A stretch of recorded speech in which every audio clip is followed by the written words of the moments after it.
Hello, it's Willie from the Ozarks, and we're ready for our September 20th lesson in A Course in Miracles workbook for students, reading out of the original edition, lesson 263. My holy vision sees all things as pure. My holy vision sees all things as pure. And the prayer says, Father, your mind created all that is. Your spirit entered into it. Your love gave life to it. And would I look upon what you created as if it could be made sinful?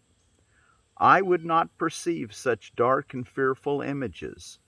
A madman's dream is hardly fit to be my choice instead of all the loveliness with which you blessed creation, all its purity, its joy, its eternal, quiet home in you. So we get the choice, a madman's dream or the loveliness that God created to be our heritage. My holy vision sees all things as pure. And while we still remain outside the gate of heaven, let us look on all we see through holy vision in the eyes of Christ. While we still remain outside the gate of heaven, let's at least see all things through the eyes of Christ, the holy vision. Let all appearances seem pure to us, that we may pass them by in innocence. Let all appearances seem pure to us, that we may pass them by in innocence and walk together to our Father's house as brothers and the holy sons of God.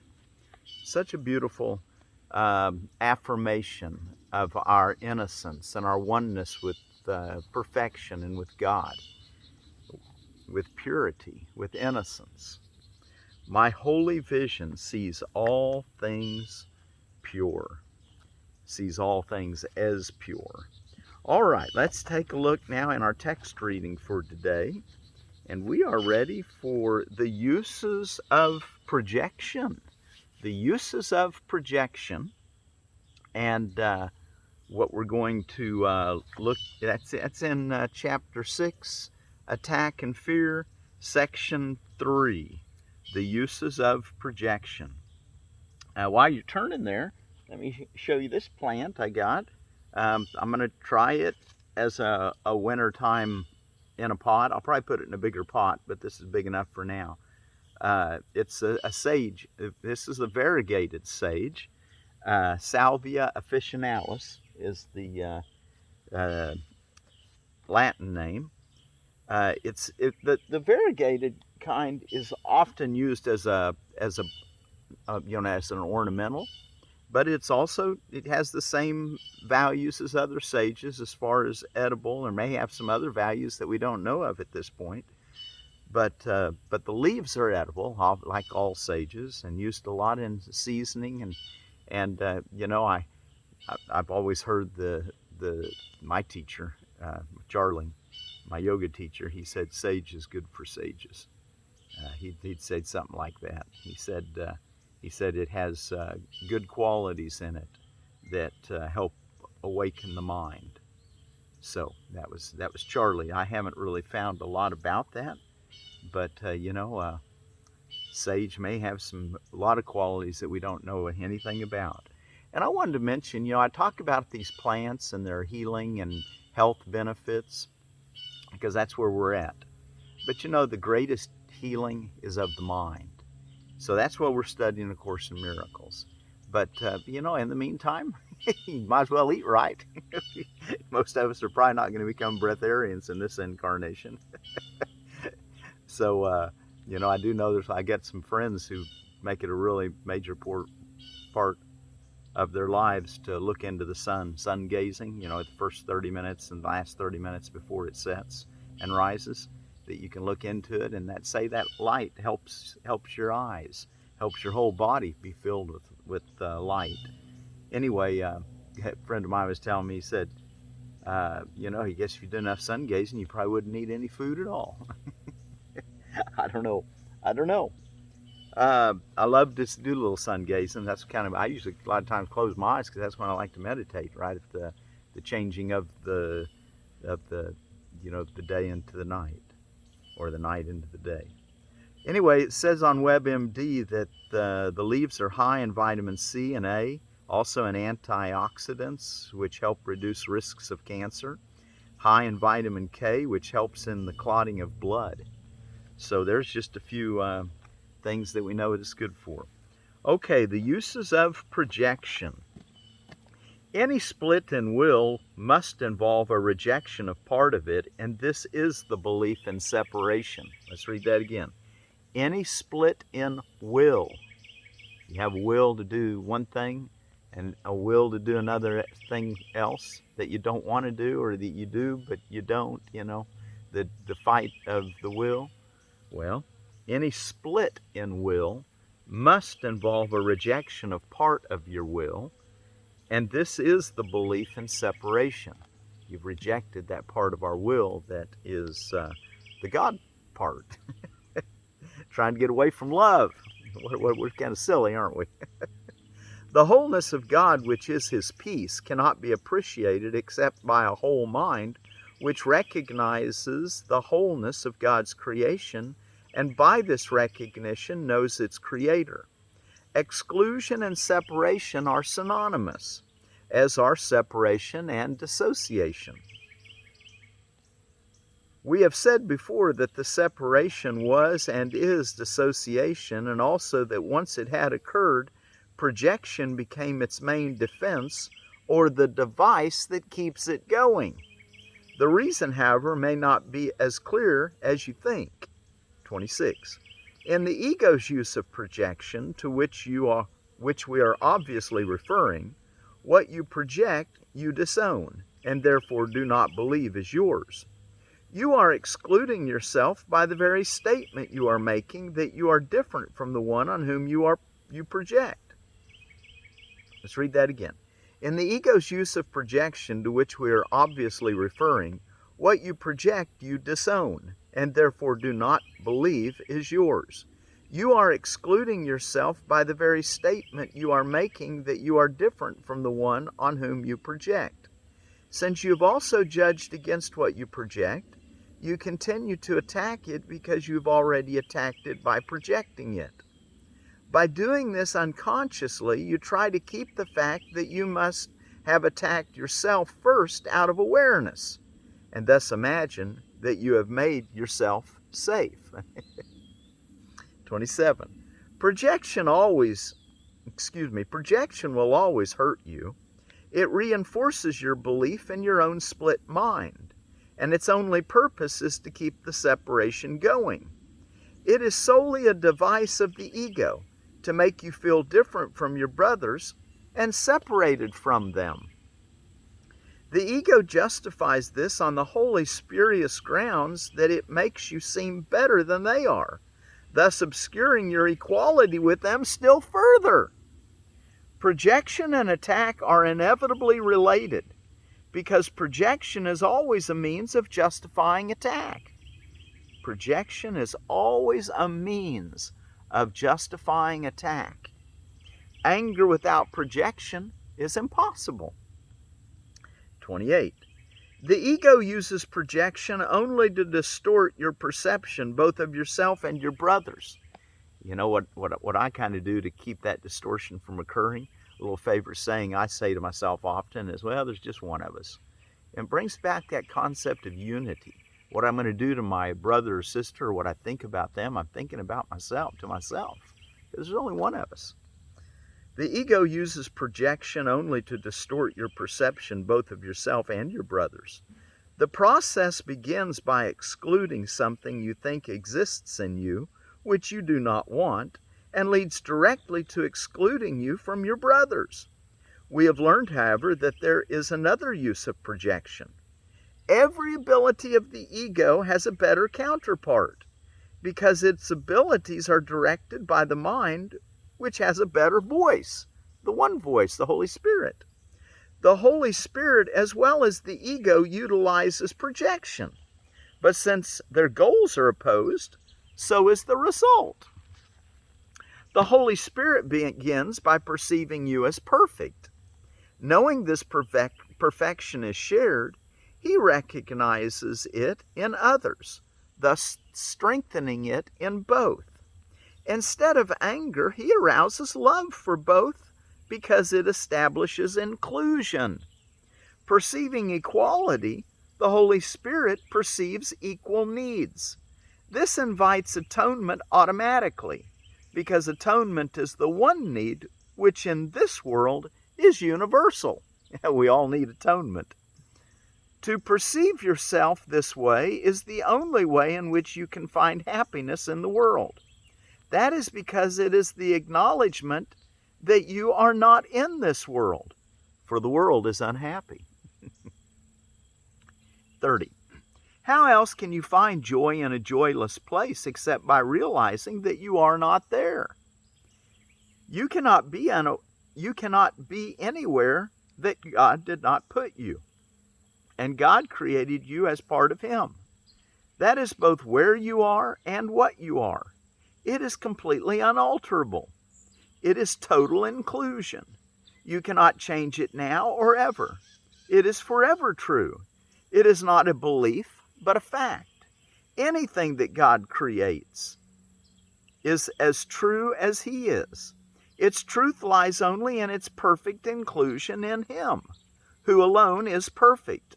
To deny this in any way is to deny yourself and Him, since it is impossible to accept one without the other. Let's read that last sentence again. To deny this in any way is to deny yourself and Him, since it is impossible to accept one without the other. The perfect equality of the Holy Spirit's perception is the counterpart of the perfect equality of God's knowing. The perfect equality of the Holy Spirit's perception is the counterpart of the perfect equality of God's knowing. Remember, we live in at least we believe we live in a world of perception, where we need a restorative for projection that is what the Holy Spirit's perceiving. The perfect equality of the Holy Spirit's perception is the counterpart of the perfect equality of God's knowing. The ego's perception has no counterpart in God, but the Holy Spirit remains the bridge between perception and knowledge. By enabling you to use perception in a way that parallels knowledge, you will ultimately meet it and know it. Okay, now look at this good example. We're going to be in parallel with what is true. We're going to use the Holy Spirit's perception of, how does it say it? That the perfect equality of the Holy Spirit's perception is the counterpart of the perfect equality of God's knowing. So those two are running parallel now, in the world of perceiving and in the world of knowing. We both know that there's a way to see it where we're all in perfect equality. The ego's perception has no counterpart in God, but the Holy Spirit remains the bridge between perception and knowledge. By enabling you to use perception in a way that parallels knowledge, you will ultimately meet it and know it. The ego would prefer to believe that this meeting is impossible, yet it is your perception which the Holy Spirit guides. You might remember that the human eye perceives parallel lines as if they meet in the distance, which is the same as in the future if time and space are one dimension. Your perception will end where it began. Everything meets in God, because everything was created by Him and in Him. So think about looking at two parallel lines, and they go off into the distance, and at some point far into the distance they appear to touch and be one line, okay? Well, he's saying that's a good illustration of us walking the world of perception in harmony with the Holy Spirit's knowledge, and also the God's knowledge. That God's knowledge is going in a straight line, and Holy Spirit's knowledge is going in a straight line, and we're now in harmony, and transfer to them is possible, just like as we perceive it as be one line in the distance. All right, so The perfect equality of the Holy Spirit's perception is the counterpart of the perfect equality of God's knowing. All right, that's okay. Tomorrow we'll pick up on paragraph 32. So today, let's go back and take a look now at what is the body. And this is all in the section of my holy vision sees all things as pure. All right, what is the body? Well, the body is a fence the Son of God imagines he has built to separate parts of himself from other parts. The body is a fence the Son of God imagines he has built to separate parts of himself from other parts. It is within this fence he thinks he lives, to die as it decays and crumbles. For within this fence he thinks that he is safe from love. Identifying with its safety, he regards himself as what his safety is. How else could he be certain he remains within the body, keeping love outside? The body will not stay. Yet this he sees as double safety. For the Son of God's impermanence is proof his fences work, and do the task his mind assigns to them. For if his oneness still remained untouched, who could attack, and who could be attacked? Who could be victor, and who could be his prey? Who could be victim? Who the murderer? And if he did not die, what proof is there that God's eternal Son can be destroyed? The body is a dream. Like other dreams, it sometimes seems to picture happiness, but can quite suddenly revert to fear, where every dream is born. The body is a dream. Like other dreams, it sometimes seems to picture happiness, but can quite suddenly revert to fear, where every dream is born. For only love creates in truth, and truth can never fear. Made to be fearful must the body serve the purpose given it. But we can change the purpose which the body will obey by changing what we think that it is for. The body is the means by which God's Son returns to sanity. Though it was made to fence him into hell without escape, yet has the goal of heaven been exchanged for the pursuit of hell. The Son of God extends his hand to reach his brother, and to help him walk along the road with him. Now is the body holy. Now it serves to heal the mind that it was made to kill. You will identify with what you think will make you safe, whatever it may be. You will believe that it is one with you. Your safety lies in truth and not in lies. Love is your safety. Fear does not exist. Identify with love and you are safe. Identify with love and you are home. Identify with love and find yourself. My holy vision sees all things as pure. My holy vision sees all things as pure. Can we do that? Can we see all things as pure? Can we ask the Holy Spirit to do just that? My holy vision sees all things as pure. Hey, before I read this one last time, let me just I'm sitting close to a bunch of perilla mint. Remember, we've talked about perilla mint. It's in the little white bloom up here. Yeah, it has a strong perilla mint flavor, and it's a mint. I'm finding out new information about that. I got a teacher that says that people have survived on this and live on it. I found that it could be toxic, so do your research. But this perilla mint, the thing I wanted to point out about it is that the honeybees are liking it. I've got my honeybees are out here just working the perilla mint. I've been hearing them buzzing around me. So anyway, so it does have a value this time of year as a honeybee forage plant. All right, let's take a look at my holy vision sees all things as pure. Father, your mind created all that is. Your spirit entered into it. Your love gave life to it. And would I look upon what you created as if it could be made sinful? I could not perceive such dark and fearful images. A madman's dream is hardly fit to be my choice, instead of all the loveliness with which you blessed creation, all its purity, its joy, and its eternal quiet home in you. That's what we want, that eternal quiet home in God, where we see all things as pure. Nothing's keeping us outside the gate of heaven. And will we still remain outside the gate of heaven? Let us look on all we see through holy vision and the eyes of Christ. Let all appearances seem pure to us, that we may pass them by in innocence and walk together to our Father's house as brothers and the holy sons of God. Let all appearances, any appearance that does not speak of love, let's re-perceive it. Let's use forgiveness and re-perceive it. Ask for help.